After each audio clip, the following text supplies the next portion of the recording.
Got to figure out how this works here. Yeah, this is exciting times. Already got seasons started in soccer and volleyball, and lots of anticipation and excitement about our opening football game and the beginning of the Scott Frost era. You can feel throughout the state a great deal of energy, excitement, and it's all coming to a head. So I'm looking forward to getting to Saturday. I'm not a great fan of night games, but that's what we drew on this thing, and we'll be ready to play. So, questions? What don't you like about night games? It's a long day. That's a 14-hour day for the old AD. Because I'm an early riser anyway. That's the ranch kid in me. So by the time that day's over, it's almost midnight. And but the exposure is important. I often worry about fans and their ability to drive and such. But hey, it's nothing new. We've been doing it for quite some time. I know you've talked about this before, but you had recently announced some changes to the tunnel walk with some LED lights and whatnot. I guess what was the thinking behind wanting to spruce up that whole tradition? Yeah, it was really came from the football end, and I certainly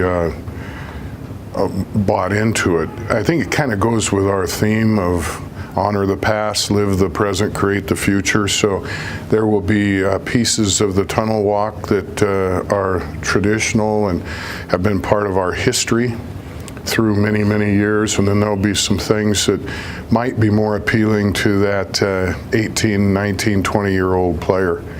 I think it'll be a tasteful combination, and I, of course, haven't seen it yet, so that'll be my first time too.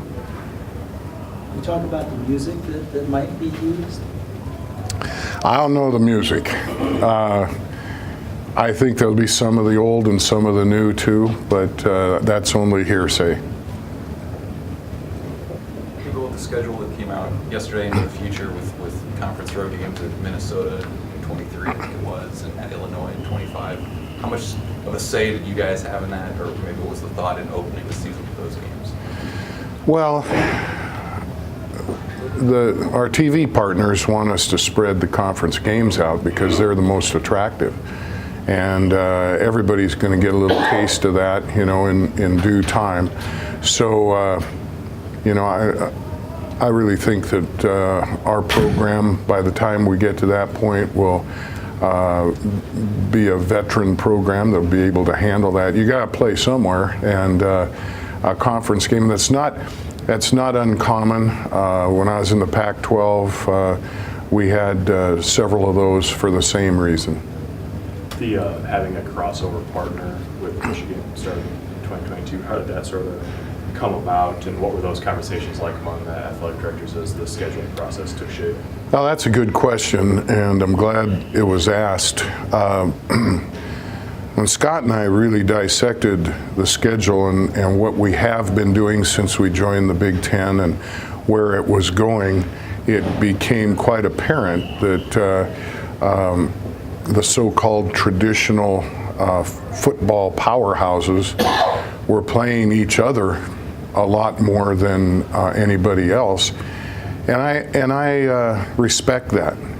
And when I brought it to the attention of the commissioner and my colleagues at a meeting in Phoenix last spring, I said I understand how that was designed to attract TV audiences and also to address the strength of schedule piece of the playoff system. But what ended up happening is we were beating each other up and sliding out of potentially not getting in that Final Four. So I felt, and I think I convinced enough of my peers, that we needed to take another look at that and something that might be a little bit more fair and give us a better chance to get somebody into that 4-team slot. So that's kind of how that all came out. We did agree to we did agree to, what's that? Is that us out here? Whoa. I'll speak up a little bit. We did a random drawing, and this was done, pretty sure it was in Chicago at meetings this summer. And you can see how it all played out. You know, we do have Michigan for the next few years. That's who we drew. Wisconsin drew Ohio State. And we had an associate commissioner that was drawing out of one side and out of the other of the divisions, and that's how it all laid out. So it's okay because it's in the 4 years of the starts, we're at Ann Arbor twice and they're at Lincoln twice. So you want to be the best, you got to play the best. So you guys really drew it out of a hat? Yeah, it was a box, but you could say it was a hat. Yeah. Do you see college football getting to a point where the number of conference games is standardized, at least across the Power 5? Well, I'll be so bold as to say that one of the arguments of addressing our schedule was that the SEC was putting one and sometimes two teams into the 4-team playoff, and they only play 8 conference games and are pretty well known for having 4 pretty weak non-conference opponents, usually one late November. And so it just appeared to me and to others that had a say on it that maybe that strength of schedule isn't as important. I like 9 games myself, conference games. This is a great conference. I believe the Big Ten is the toughest college football conference in the country, top to bottom. The fans like it, and I think we have a nice setup as it is now with 9 and then 3 non-conference games and a conference championship. What feedback has the CFP committee given you over the years?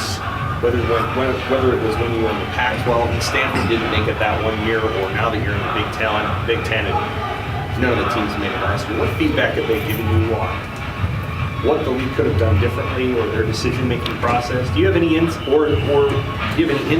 on what they tell you? Well, let me go a little further back. The BCS I didn't feel was working.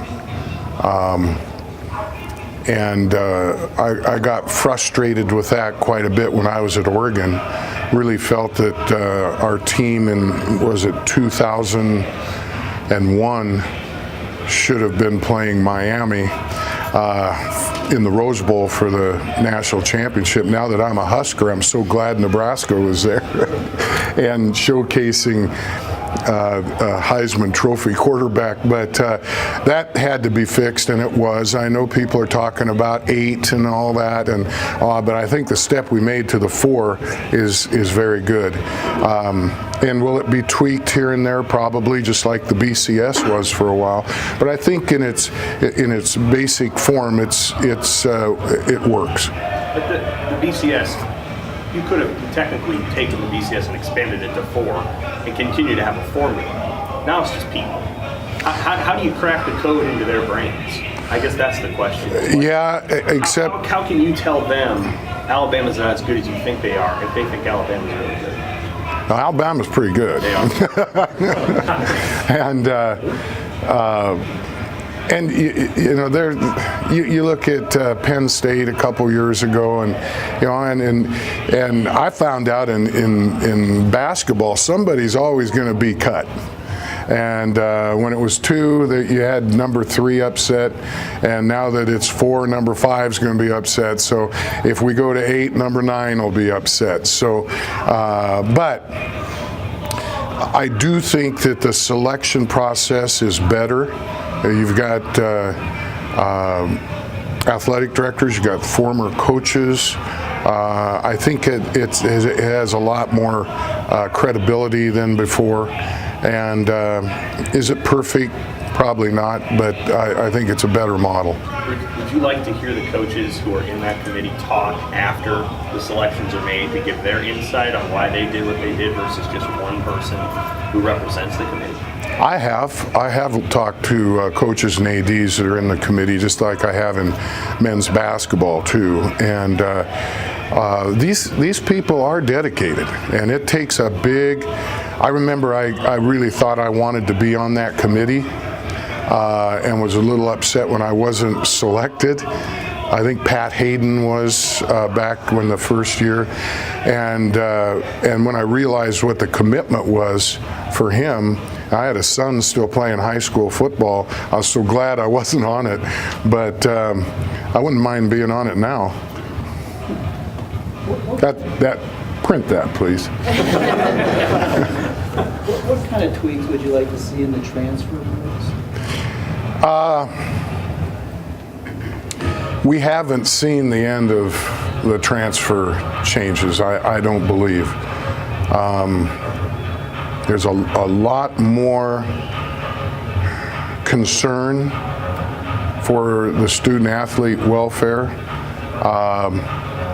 but we're already seeing somewhat of a disadvantage of semester schools versus quarter schools, and where if someone wants to transfer in football and another school hasn't started classes yet, they are probably at an advantage. I do believe there has to be consequences of sitting out a year. Otherwise, we're just going to have free agency, and it's going to be like professional sports, and you can see a different roster every year. So we got to be very, very careful. We don't have to. We don't have to fix certain pieces of it that aren't broken. I think the attention was all drawn to men's basketball and the one and dones and the amount of transfers that were taking place there. And I also, having 5 children of my own and 2 that are major college athletes, there isn't the patience there used to be. And I think a lot of that comes from the competitive opportunities from the time they're in 3rd or 4th grade, and pressures that are put upon them, and the lure of the big money in the professional ranks. So these are obstacles and challenges that we're going to have to face as we continue to discuss the transfer rules. Are you talking about like maybe a cutoff date, rather than individual, school dates, I guess? Yeah, and there just has to be a little bit more of a level playing field there. I did like back in the day, when they introduced you could transfer to what then was a 1AA. FCS now, and play right away, but you couldn't go the other direction. I thought you're going to end up having farm teams. Hey, let's let Junior go to Montana State for a year and see how he plays, and then we'll bring him in when we have a scholarship. So those are the kind of things we got to keep in mind to avoid that free agency deal that is a concern to me and others that I talk to. Bill, did you and Scott have any conversations this offseason about an alternate uniform or tweaks? About an alternate uniform or tweaks to the alternate uniform? Yeah. Again, we're talking tradition, and we're talking today's 18, 19-year-olds. So the Nebraska football uniform is an icon.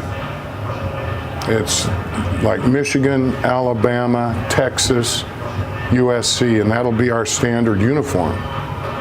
But there will be a game, maybe even 2, where we will go away from that with something that's probably a little bit more trendy in today's world. So I'm comfortable with it. You have a guy that was a national champion quarterback here that wore that standard uniform, so he knows what it means and what it represents. So I think I'm comfortable with it. Yeah. We're going to be one this year then?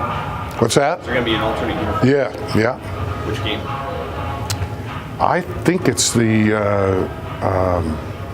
our game around